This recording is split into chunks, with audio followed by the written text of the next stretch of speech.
كلهم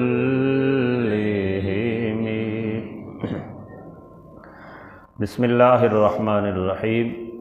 الحمد لله رب العالمين والصلاة والسلام على سيد الأنبياء والمرسلين أما بعد فأعوذ بالله من الشيطان الرجيم بسم الله الرحمن الرحيم يا أيها الذين آمنوا إذا ضربتم في سبيل الله فتبينوا ولا تقولوا لمن ألقى إليكم السلام لست مؤمنا تبتغون عرض الحياة الدنيا فعند الله مغانم كثيرة كذلك كنتم من قبل فمن الله عليكم فتبينوا ان اللہ کان بما تعملون خبیرا صدق اللہ العظیم۔ احباب دی وقار، آج ہمیں سورۃ النساء کی آیت نمبر 94 پڑھنے کی سعادت حاصل ہو رہی ہے۔ اس آیہ بینہ میں بھی خالق لم یزل نے قتل کے احکامات میں سے کچھ چیزوں کو بیان فرمایا ہے۔ ایک آیہ بینہ میں غلطی کے ذریعے اگر کوئی بندہ کسی کو قتل کر دے تو اس کے احکام کو بیان کیا، پھر آگے بندہ مومن کو جان بوجھ کر قتل کرنے کے احکام کو بیان کیا۔ اب یہاں پر جنگ کے موقع پر اگر کوئی بندہ اپنے اسلام کا اظہار کر لیتا ہے تو ایسے بندے کو بھی اللہ جل شانہ نے قتل کرنے سے منع فرمایا ہے، اور لوگوں کو یہ ترغیب دی کہ جو بندہ تمہیں سلام کرتا ہے تو اب تم اس کو مومن ہی سمجھو، اسے قتل کرنے سے اپنے ہاتھ کو روک لو، اس کے دل کے اندر کیا ہے اس کی جانچ پڑتال کرنا یہ مسلمان کے لیے نہیں ہے۔ مسلمان کی ذمہ داری ہے کہ وہ ظاہر کو دیکھے، اگر بندے کا ظاہر اسلام کا تقاضا کر رہا ہے، اس بات کا اظہار کر رہا ہے کہ یہ بندہ مسلم ہے، مومن ہے، تو اس کے اوپر اسلام کا ہی حکم لاگو ہوگا۔ ارشاد فرمایا یا ایھا الذین آمنوا اذا ضربتم فی سبیل اللہ فتبینوا، اے ایمان والو جب تم اللہ کی راہ میں جہاد کے لیے نکلو تو خوب تحقیق کر لیا کرو۔ وَلَا تَقُولُوا لِمَنْ أَلْقَى إِلَيْكُمُ السَّلَامَ لَسْتَ مُؤْمِنًا، اور جو تم کو سلام کرے اس سے یہ نہ کہو کہ تو مسلمان نہیں ہے۔ اس آیہ بینہ کے شان نزول کے حوالے سے تفسیر تبیان القرآن کے اندر مختلف روایات بیان کی گئیں۔ تفسیر صراط الجنان میں خزائن العرفان کے حوالے سے اور دیگر کچھ تفسیروں کے حوالے سے جو اس کا شان نزول بیان کیا گیا وہ کچھ اس طرح سے ہے کہ مرداس بن نحیک یہ ایک شخص تھا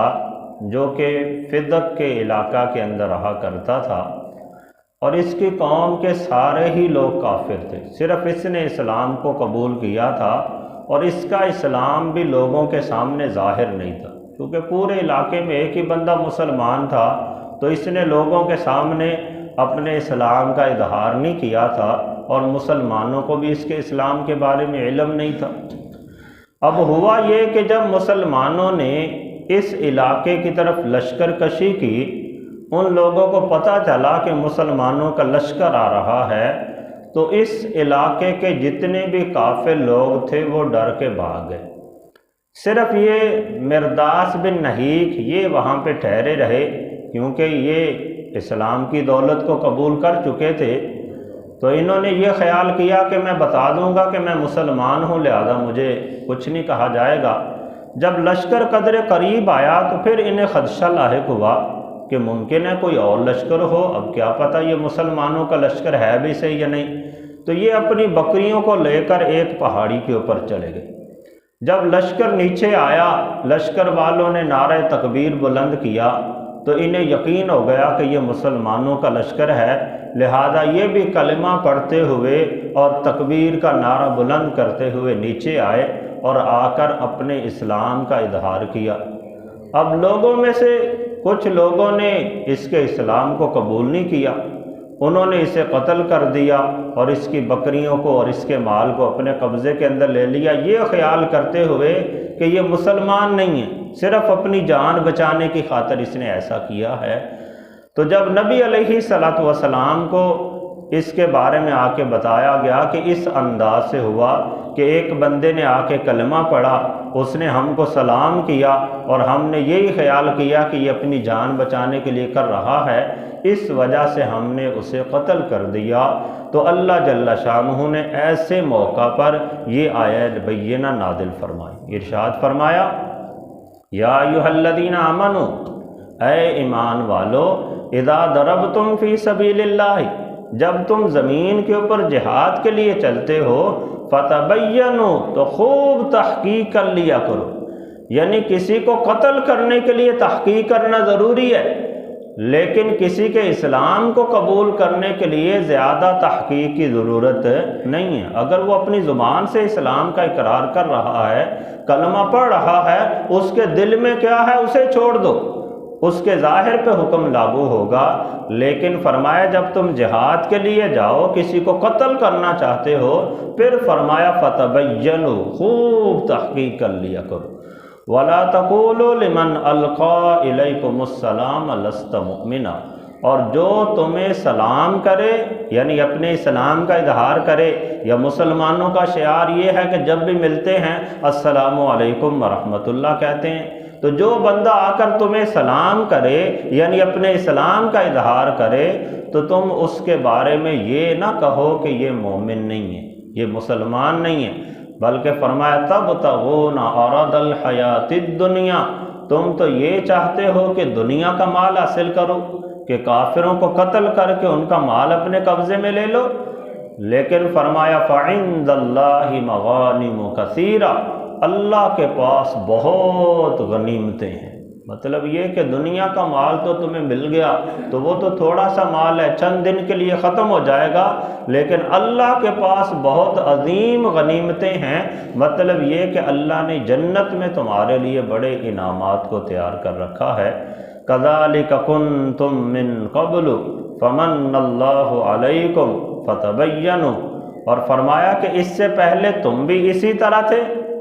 پھر اللہ نے تم پر احسان فرمایا سو تم خوب تحقیق کر لیا کرو، مطلب یہ کہ جیسے آج ایک بندے نے تمہارے سامنے اسلام کا اظہار کیا لیکن تم نے اس کے اسلام کو قبول کیا، فرمایا کوئی وقت ایسا بھی تھا کہ تم بھی کافر تھے اور تم لوگوں نے بھی اپنے اسلام کا اظہار کیا، لیکن اللہ نے اپنے فضل سے لوگوں کے دلوں میں ایسی بات ڈال دی کہ انہوں نے تمہاری بات کو تسلیم کر لی کہ تم بھی پہلے ایسے ہی تھے، یعنی تم بھی اس طرح اپنے اسلام کو چھپاتے رہے اور پھر تم نے اپنے اسلام کا اظہار کیا، تو جیسے تمہارے اسلام کو قبول کیا گیا ایسے ہی تمہیں بھی اس کے اسلام کو قبول کرنا چاہیے تھا۔ فتبینوا، پس پھر تنبیہ فرمائی کہ تم کسی کو قتل کرنے کے معاملے میں خوب تحقیق کر لیا کرو، ان اللہ کان بما تعملون خبیرا، بے شک اللہ تعالیٰ تمہارے سب کاموں کی خبر رکھنے والا ہے۔ تو احباب دی وقار یہاں پہ صراحت کے ساتھ اس بات کو بیان فرمایا، فقہ کا یہ اصول بھی ہمارے سامنے ظاہر ہوا کہ جو شریعت کے احکام کا نفاذ ہے وہ بندے کے ظاہر پر ہوتا ہے، کہ اس کی ظاہری کیفیت جو کچھ ظاہر کر رہی ہے اسی کے مطابق شریعت کا حکم لاگو ہوگا، اس کے باطن میں کیا ہے، اس کے پیٹ میں کیا ہے، اس کی کھوج لگانا یہ کسی مفتی کی یا کسی عالم دین کی ذمہ داری نہیں ہے۔ اسی طرح کا ایک واقعہ بخاری شریف میں بھی، مسلم شریف میں، دیگر احادیث کی کتب میں موجود ہے۔ حضرت سیدنا مقداد بن اسود رضی اللہ تعالی عنہ، انہوں نے حضور کی بارگاہ میں ایک مسئلہ عرض کیا، عرض کرنے لگے یا رسول اللہ، یا حبیب اللہ، اگر میں کسی کافروں کی جماعت کے ساتھ جنگ کر رہا ہوں اور کیفیت یہ بن جائے کہ ایک کافر کے ساتھ میری لڑائی ہو، قتل و غارت ہو، وہ مجھے مارنے کی کوشش کرے، میں اسے مارنے کی کوشش کروں، یہاں تک فرمایا کہ وہ تلوار مار کر میرا ایک بازو کاٹ دے، پھر جب وہ میری تلوار کی زد میں آئے، اس کو یہ یقین ہو جائے کہ اب وہ میرے تسلط میں ہے اور وہ ایک درخت کی اوٹ میں آ کر کلمہ پڑھ لے، کہے کہ میں مسلمان ہو گیا، لا الہ الا اللہ کا اقرار کر لے، تو یا رسول اللہ کیا اب مجھے قتل کرنا جائز ہے؟ میرے لیے اس کو قتل کرنا جائز ہے؟ تو نبی علیہ السلام نے ارشاد فرمایا نہیں۔ صحابی نے عرض کیا یا رسول اللہ وہ میرے ساتھ قتال کر رہا ہے، کافر ہے، یہاں تک کہ اس نے میرا ایک بازو کاٹ دیا، پھر بھی میں اسے قتل نہ کروں؟ نبی علیہ السلام نے ارشاد فرمایا نہیں، اب اگر تم اسے قتل کرو گے اس کے کلمہ پڑھنے کے بعد تو فرمایا اس کا وہ مقام ہو جائے گا جو تمہارا مقام ہے جہاد کرتے وقت، اور اگر تم نے اسے قتل کر دیا تو پھر فرمایا تمہارا وہ مقام ہو جائے گا جو اس کے کلمہ پڑھنے سے پہلے اس کا تھا۔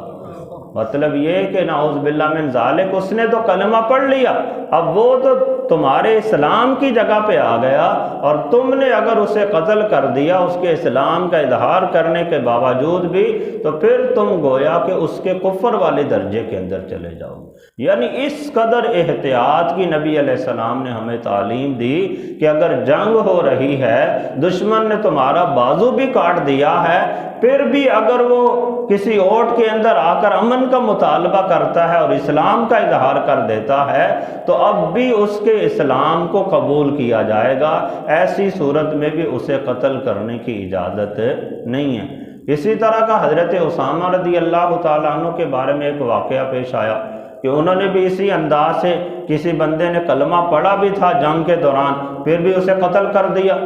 جب حضور کی بارگاہ میں آ کے اس کے بارے میں مسئلہ پوچھا گیا تو نبی علیہ السلام نے ارشاد فرمایا کہ تو نے اس کے کلمہ پڑھنے کے بعد بھی اسے قتل کر دیا۔ اس قدر تعجب والے اظہار میں حضرت اسامہ رضی اللہ تعالیٰ عنہ عرض کرنے لگے یا رسول اللہ وہ دل سے نہیں پڑھ رہا تھا، وہ تو ہم سے بچنے کے لیے کلمہ پڑھ رہا تھا۔ تو نبی علیہ السلام نے ارشاد فرمایا کہ تم نے اس کا دل چیر کے کیوں نہیں دیکھ لیا کہ کیا وہ دل سے کلمہ پڑھا ہے؟ مطلب یہ کہ اس قدر نبی علیہ السلام نے ناراضگی کا اظہار فرمایا کہ جب اس نے کلمہ پڑھ دیا ہے تو پھر تم نے اس کا کوئی دل چیر کے تھوڑا دیکھنا ہے کہ دل سے پڑھ رہا ہے یا ظاہراً پڑھ رہا ہے۔ جب کسی نے اپنے اسلام کا اظہار کر دیا تو پھر فرمایا تمہیں اس کو قتل کرنے کی اجازت نہیں ہے۔ ایک امن کی حالت میں تو بالکل قتل کرنے کی اجازت نہیں ہے، یہاں تک کہ اگر جنگ لگی ہوئی ہے، وہ تمہارے اوپر وار کر رہا ہے، پھر بھی اگر وہ اسلام کا اظہار کر دیتا ہے تو اب بھی اسے قتل کرنے کی اجازت نہیں ہے۔ اللہ تعالیٰ کی بارگاہ میں دعا ہے رب تعالیٰ ہم سب کو شرعی احکامات کو سمجھ کر اس کے مطابق عمل کرنے کی توفیق عطا فرمائے۔